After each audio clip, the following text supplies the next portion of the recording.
It's not an act of parliament. This will require a creative reading of this provision, and your lordship can issue directions, because this proportionate representation. ये यहाँ रुक जाइए, ये हमसे ज्यादती ना करवाइए। नहीं, ये ज्यादती बहुत हो चुकी है। सर सुन लीजिए ना, दलाइल भी सुन लीजिए। मैं ये नहीं करूंगा कि कॉन्स्टिट्यूशन को बनाने बैठ जाए हम लोग। नहीं, कॉन्स्टिट्यूशन आप जब एक चीज कह रहा है कॉन्स्टिट्यूशन, उस पर अमल कर लेना। आप कहें इस पर अमल नहीं करो, एक और हम तरीका कार करेंगे। मैं इस पे अमल करने को ही कह रहा हूं।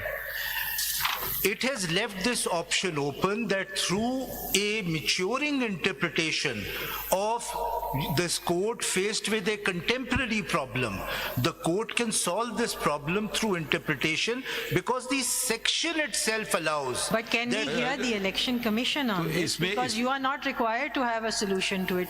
This is their solution that they will give. So let's just park it here. Let them explain how this works. आप अपना केस बता दें कि जी ये मेरा केस। देखिए, अगर आपने ये सवाल का जवाब नहीं दिया, this goes to the heart of the matter. ठीक है, अब आप कह रहे हैं कि या तो इंटरप्रिटेशन जो मैं ले रहा हूं वो हो ही नहीं सकती है, तो फिर तो आप उस तरफ चल सकते हैं कि कोई क्रिएटिवनेस लाइए, कुछ reading into the constitution लाइए, कुछ मैन्युफैक्चरिंग की। सुन लीजिए ना, पूरी बात सुन लीजिए ना। अब ये कोई मफरूजे की बात नहीं है। आपकी पार्टी को ज्वाइन किया, एक मफरूजा लेते हैं, आपकी पार्टी को नहीं ज्वाइन किया। ठीक है, अब ये जो खवातीन और नॉन मुस्लिम की जो सीटें ये जाएंगी कहाँ, जो कम नंबर फॉल कर गया है? तो आप कहते हैं इसके लिए आपको क्रिएटिव इंटरप्रिटेशन करनी होगी। मैं कहूँगा नहीं, आइन वाजे तौर पर कह रहा है 51D, मैं उसी पे अमल करूँ। मैं क्यों क्रिएशन करूँ? यही तो देखिए, जब हम बात कर 3 members of this bench have done this. जब आप पूरी 3 members of this bench have done this. You have not listened. 3 members. When you speak, I try not to interrupt. अच्छा, sorry sir, sorry. I mean, if you don't find sir, मेरी गलती। Sorry. नहीं sir, please. We will. I mean, why? I'm tired of this country having creative solutions from the Supreme Court. Either if there's no solution, go there to Parliament. If that is your case, then it's not our job. We will not make the law for you. We will not amend the constitution for you. ये उनका काम है। और दूसरी, अब आप फिर तहम्मुल कीजिए ना। एक मैं आपको कह रहा हूँ, ये आप कह रहे हैं ये मुझे पसंद नहीं है इंटरप्रिटेशन। नहीं, वो बात अलग है। आइन में इसकी गुंजाइश दे दी, आइन ने दे दिया सिस्टम कि जी आप हाउस को फुल कीजिए, या तो आप कहते हैं फिर हाउस को खाली रखें। वो फिर आपकी दलाइल में कुछ थोड़ा वजन आता। आपने छूटते ही मैंने आपसे पहला सवाल पूछा था 336 का नंबर कम आ सकता है, आपने कहा नहीं आ सकता है, बात खत्म।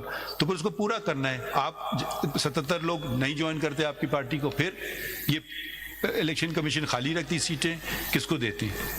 ठीक है, वो मेरे ख्याल में पीटीआई का बहुत अच्छा केस था। अगर ये लोग जाके ज्वाइन नहीं करते आपकी पार्टी को, वो अपनी हैसियत कायम रखते और कहते हमें दे दो सीटें।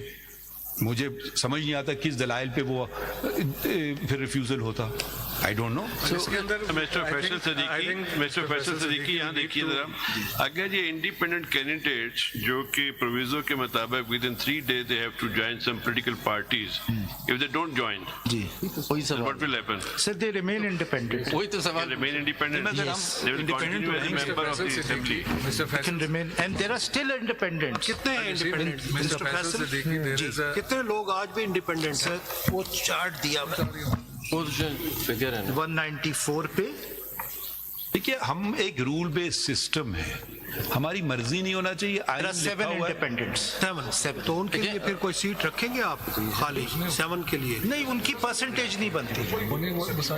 अब अगर रूल सपोज 50 होते, फिर Rule 94 देखें ना, it talks about the percentum share of each political party. So these seats only go to political parties as per their share. तो इसका मतलब ये हुआ कि जो इंडिपेंडेंट कैंडिडेट सपोज 50 हैं, आप फिलहाल इस आपको छोड़ दें कि सुनीत यादव 50 है या 20 है, वो इंडिपेंडेंट वो किसी पार्टी में नहीं जाना चाहते, उनकी मर्जी है, वो एक तरफ रह जाता है। अब 50 जब निकल गए 266 से, तो ये रह गए 26 आप निकाल लें तो 240 रह गए।